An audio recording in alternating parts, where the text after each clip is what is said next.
He slapped me hard, the sound filling the room, then yanked my hair and slammed my head against the wall. The pain rushed through me, but the hurt from his betrayal was even worse. I had just given birth to our daughter, and instead of happiness, his face was full of anger. "I wanted a son," he hissed, and his words hurt more than the slap. The man who once loved me now looked at me with pure rage. I couldn't understand how things had gotten so bad. Just hours ago, I had held our daughter, Sophia, in my arms for the first time, her tiny face full of innocence and hope. I had imagined that she would bring us closer, bind us as a family, but Matthew had barely looked at her. His first words had been, "You failed me, Samantha." It was as if he couldn't bear the sight of the child we had created together because she wasn't a son. I could feel my vision blur as tears welled up, not from the physical pain, but from the heart-wrenching realization that the man I loved, the father of my child, had become a monster. I wanted to scream, but no words came out. All I could think about was how quickly everything had spiraled out of control. My name is Samantha, and this is the story of how my life shattered and how I rebuilt it. One filled with betrayal, heartbreak, and ultimately the strength to rise again. It all began in Seattle, where I first met Matthew Jameson when we were in high school. He was quiet, always working on his computer in the library, but there was something about him that intrigued me. He seemed so focused, so different from the other boys who were all about sports or parties. I remember watching him from across the room, wondering what went on in his mind as he typed away. One day, after weeks of building up the courage, I finally approached him. "Hey Matthew, do you have a minute?" I asked, my heart pounding so loud I was sure he could hear it. He looked up from his computer, surprised, his eyes narrowing slightly in confusion before softening. Sure," he replied, his voice quiet but friendly. From that moment, we were inseparable. Matthew became my high school sweetheart, the boy who made me believe in forever. We spent endless hours together, talking about everything and nothing.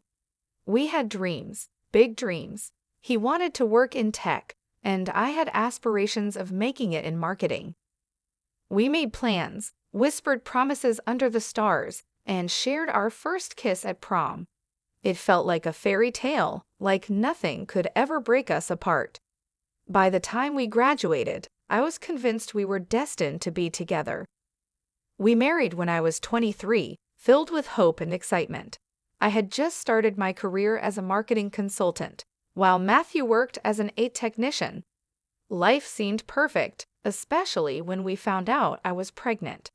I thought our love was strong enough to weather anything, but I was wrong. The early days of motherhood were blissful. I remember holding Sophia in my arms, her soft breaths filling the quiet of the room. I would watch Matthew as he held her too, though not as often as I had hoped. The joy I saw on his face when he first held her seemed to fade quickly, replaced by a distance that grew wider with each passing day. But everything changed after Sophia was born. Matthew began coming home late from work, sometimes not coming home at all.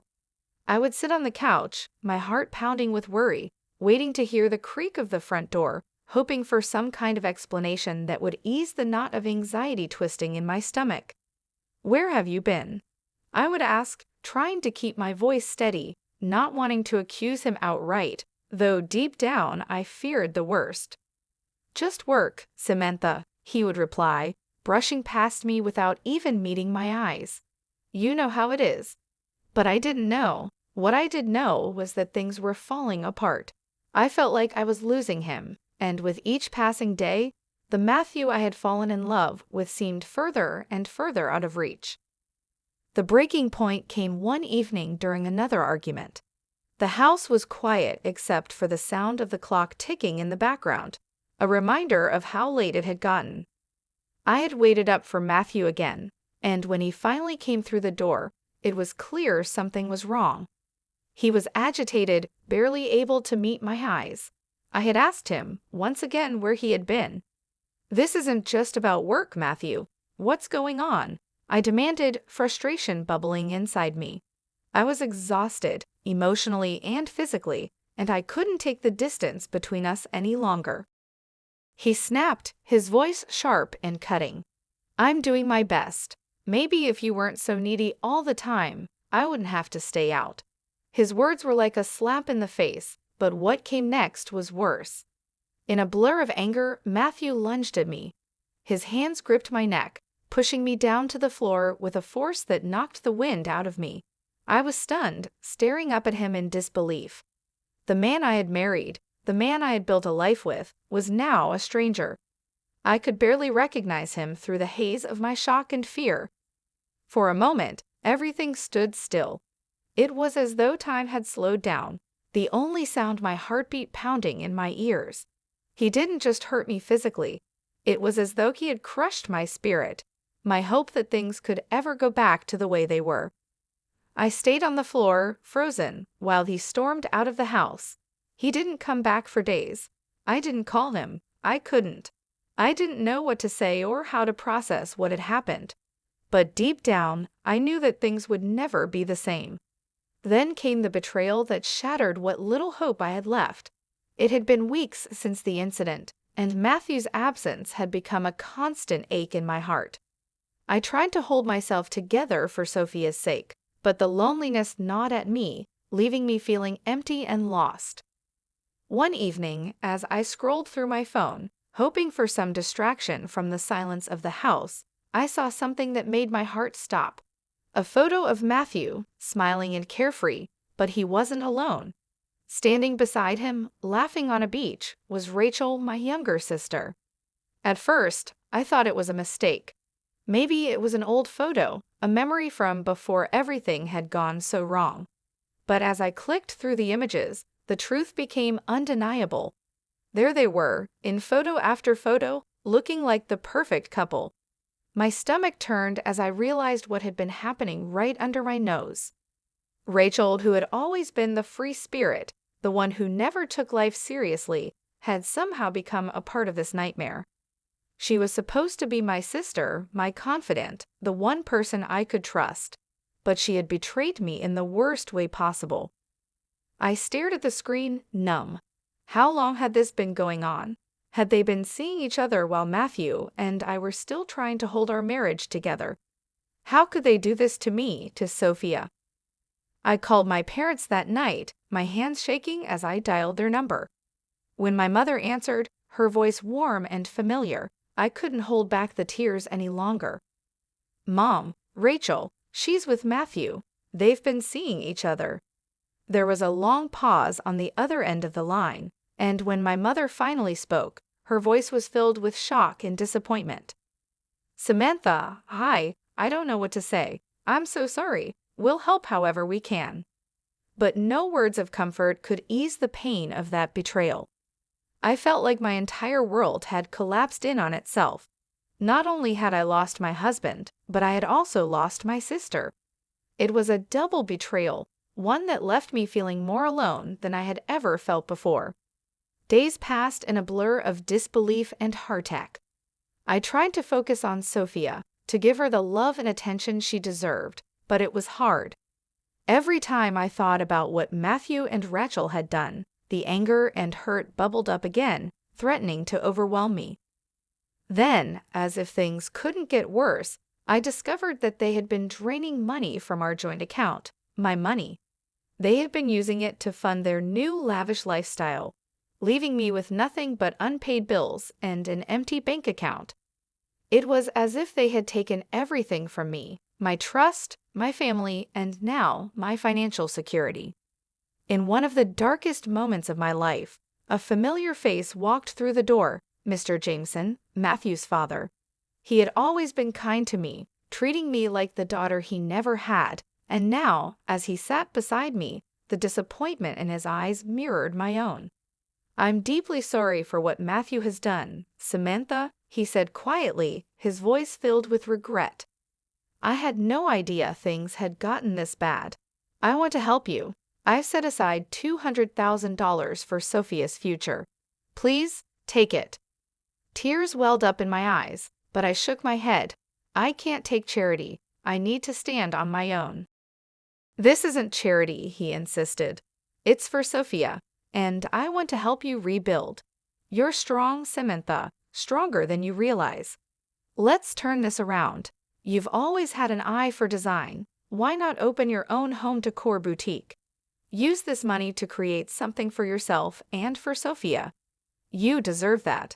His words sparked something inside me, something that had been buried under the weight of betrayal and heartache. For so long, I had felt powerless, trapped in the chaos that Matthew and Rachel had created. But now I saw a way out, a chance to rebuild, to reclaim control of my life. With Mr. Jameson's encouragement, I decided to take the leap. The thought of starting a business, a home decor boutique, gave me something to focus on, something positive to channel my energy into. I used the money to rent a small storefront in a bustling part of Seattle. Over the next few months, I threw myself into making graceful designs a reality. Every detail mattered: the way the furniture was arranged, the colors of the walls, the lighting that would make the space feel warm and inviting. I wanted the boutique to be a place of beauty and comfort, a reflection of what I hoped to create in my own life. I worked long hours, sometimes late into the night after putting Sophia to bed. It was exhausting, but it was also the most alive I had felt in months. As I sketched designs and arranged displays, I could feel the pieces of my broken life slowly coming back together. This was more than just a business. It was my way of taking control of my future, a future that didn't include Matthew or Rachel. The day of the grand opening arrived, and I stood outside the boutique, my heart pounding with both excitement and nerves. The space looked perfect, filled with elegant furniture, hand-picked home decor items, and carefully curated displays. I had put everything I had into making this place special, and now it was time to see if it would succeed. Mr. Jameson, ever the supportive partner, stood beside me, his presence a source of strength. He had been there every step of the way, offering advice, encouragement, and even helping with some of the manual labor when things got overwhelming. "You've done it, Samantha," he said, his voice filled with pride. "This place is going to thrive." "Thank you," I replied, feeling a warmth spread through me. I knew I couldn't have done it without him. He had believed in me when I wasn't sure I believed in myself. As the doors opened, customers began to trickle in, admiring the displays and browsing through the selection. I greeted each one with a smile, sharing my passion for design and helping them find the perfect pieces for their homes. The excitement in the air was contagious, and for the first time in a long while, I felt hopeful. Graceful Designs was off to a promising start, and I could see a future where I didn't have to rely on anyone but myself. But just as I was beginning to heal, the past came crashing back. It started with messages from Rachel, mocking, taunting, as if she couldn't stand the idea of me moving on without them. She sent photos of her and Matthew in exotic locations: beaches, luxury resorts, fancy restaurants. Each message was like a knife to my heart, reopening old wounds that had barely begun to heal. "You're really going to let this little shop keep you busy?" One of her messages read, "You should come visit us. Life is amazing here." I tried to ignore it, but the anger and hurt boiled inside me. How could she be so cruel? She had taken everything from me, my husband, my money, and my trust. And now, she couldn't even let me have this one thing, this new life I was trying to build for myself and Sophia. One evening, after yet another message from Rachel, I broke down. I called Mr. Jameson, my voice shaking as I tried to explain how much this was hurting me. I thought I was moving on, I confessed, tears streaming down my face. But every time Rachel contacts me, it's like I'm being pulled back into the same nightmare. I don't know how to make it stop. Mr. Jameson listened quietly, his calm presence grounding me. "Samantha," he said softly, "you've come so far. You can't let them continue to have this power over you. It's time to take control." His words hit me hard, and I knew he was right. I couldn't keep letting Rachel and Matthew dictate my emotions. I had worked too hard to build this new life, and I wasn't going to let them ruin it. But I needed closure. I needed to confront them once and for all. Mr. Jameson had an idea. What if we use their greed against them, he suggested. They've shown their true colors. Money is what they care about most. We can spread a rumor, make them think you're about to receive a large inheritance. It would draw them back here, and then you can confront them on your terms. At first, the idea seemed too far-fetched, but the more I thought about it, the more it made sense. Greed had always been their weakness, and if I could use that to bring them back to me, I could finally get the closure I so desperately needed. We put the plan into action, spreading rumors through mutual acquaintances about a large inheritance I was supposedly set to receive. We knew it wouldn't take long for the news to reach Matthew and Rachel, and we were right. Within weeks, they were back in Seattle, drawn by the promise of easy money. They walked into graceful designs, their smug expressions barely hidden behind fake smiles. It was almost surreal, seeing them standing there together. Matthew, the man I had once loved, and Rachel, the sister who had betrayed me. They looked like they were living the perfect life, but I knew better. I could see the cracks beneath the surface, the desperation in their eyes. "Samantha," Matthew said casually, as if nothing had happened between us. "It's been a while. We've heard about this big inheritance. Care to share the details?" I forced myself to smile, keeping my composure. "Actually," I replied, my voice steady, "I think you'll find out soon enough." As we sat down at a small table in the boutique, I could feel the tension in the air. They were eager, greedy for the money they thought was coming their way. But what they didn't realize was that this meeting wasn't about them. It was about me taking back control of my life. As I sat across from Matthew and Rachel, I could feel the weight of everything that had happened bearing down on me. The betrayal, the lies, the pain they had caused. But I kept my composure. This was my moment, and I wouldn't let them see me falter. "I know what you've both done," I began, my voice calm but firm. "You stole from me, you lied, you betrayed me. And now, you think you can just walk back into my life and take more." Matthew shifted uncomfortably in his seat. His confidence, which had been so obvious when he walked in, was beginning to crumble. "Samantha, it's not like that." "Oh, it's exactly like that," I interrupted, my eyes locking with his. "But you see, I'm not the woman you left behind. I've built a life for myself, and I'm thriving. And as for the inheritance you're so eager to get your hands on, it's not going to either of you." Rachel's face twisted in anger, her voice trembling as she spat. "You're making a mistake, Samantha. We're family." I let out a bitter laugh, shaking my head. "Family doesn't betray one another, Rachel. You lost that title the moment you chose to steal from me." Just then, the door to the boutique opened, and Mr. Jameson walked in. His presence added a gravity to the moment, his calm authority unmistakable. He approached the table and sat down beside me, his eyes never leaving Matthew and Rachel. "The inheritance," Mr. Jameson said, his voice steady, "is going to Sophia.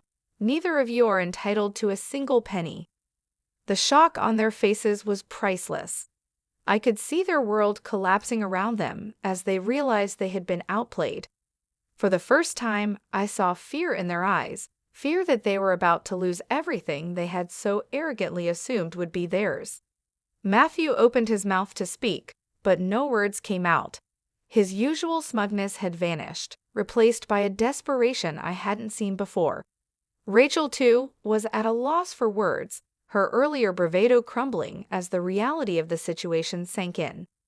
As they stormed out of the boutique, defeated, I felt a wave of relief wash over me. I had taken back my power, and it felt liberating. I had reclaimed control over my life and my future, and there was nothing they could do to take that away from me. Weeks passed, and Graceful Designs continued to thrive. The boutique had become a beloved part of the community, with customers returning week after week to browse the carefully curated collections I had put together. Each day, I grew more confident in myself and the life I was building for Sophia and me. But despite the success of the boutique, the memories of Matthew and Rachel still lingered. I couldn't forget the way they had torn my life apart, and I knew that I wouldn't find true closure until they faced the consequences of their actions. Then, one morning, I received a notice from the court. It was time for the legal proceedings against Matthew. Not only had he betrayed me financially, but he had also physically assaulted me, and now justice was finally within reach. The courtroom was filled with tension as Matthew stood before the judge. I sat quietly in the gallery, my hands clasped together in my lap, listening as the charges against him were read out: domestic violence and theft. The weight of his actions was clear for everyone to see. There was no hiding from the truth now. As I testified about the night he struck me, describing the moment he slapped me and slammed my head against the wall, the courtroom fell silent. It was difficult to relive those memories, to speak about the violence and betrayal that had nearly destroyed me. But I knew it was necessary. I needed to ensure that Matthew was held accountable for the pain he had caused, not just to me, but to our daughter as well. The judge listened carefully to both sides, and after what felt like an eternity, the sentence was finally handed down. Matthew was sentenced to 5 years in prison for the physical assault and domestic violence. His face remained emotionless as the verdict was read, but I could feel the weight lift off my shoulders. This was justice. This was the closure I had been waiting for. But that wasn't all. In addition to the prison sentence, Matthew was also ordered to pay a $50,000 fine for the pain and suffering he had caused. This financial penalty was a small price for him to pay considering the damage he had done, but it was a reminder that actions have consequences. Furthermore, the court mandated that Matthew repay the money he had stolen from our joint account, ensuring that Sophia's future would be financially secure. As the gavel struck, signaling the end of the trial, I felt an overwhelming sense of relief. Matthew had finally been held accountable for his actions, both physically and financially. He was led out of the courtroom in handcuffs, and for the first time in a long time, I felt like I could breathe again. I had won. I had taken back control of my life, and nothing Matthew or Rachel did could change that. In the weeks that followed, Graceful Designs continued to flourish. The boutique had become more than just a business. It was a symbol of my strength, of everything I had overcome. Customers flocked to the shop, and soon I began expanding, bringing in more exclusive designs and even hosting workshops on interior decorating. But it wasn't just the success of the boutique that made me feel whole again. It was the little moments, watching Sophia take her first steps, hearing her laugh as we played in the park, knowing that I had built a life for us, free from the toxic influence of Matthew and Rachel. Mr. Jameson remained a constant presence in our lives, offering support and guidance whenever I needed it. He had been there from the beginning, helping me rebuild after everything had fallen apart, and I knew I could always count on him. As time passed, the memories of Matthew and Rachel faded into the background, replaced by a sense of peace and fulfillment. I no longer felt the need to look over my shoulder, wondering if they would try to worm their way back into my life. They were gone, and I was free. One evening, as I stood in the boutique, watching the sunset over Seattle, I realized how far I had come. I wasn't the same woman who had been broken by betrayal and heartache. I had rebuilt my life from the ground up, and I was stronger than ever before. As I closed the door to the shop and locked it for the night, I knew that this was just the beginning. I had reclaimed my life, my happiness, and my future, and no matter what challenges lay ahead, I was ready to face them with strength and courage. Thank you for listening to Samantha's journey of betrayal, strength, and justice. If you were inspired by her story, don't forget to hit the like button and share your thoughts in the comments below. For more stories of resilience and empowerment, make sure to subscribe to our channel and turn on notifications so you never miss an update. Remember, your support helps us continue to bring powerful stories like this one to life. Stay tuned, and we'll see you in the next video. Thanks for joining me on this wild ride. If you loved this story, make sure to give the video a thumbs up and subscribe for more shocking tales of family drama and Reddit gold. Want to hear another crazy story? Click the video right here. Until next time, stay curious.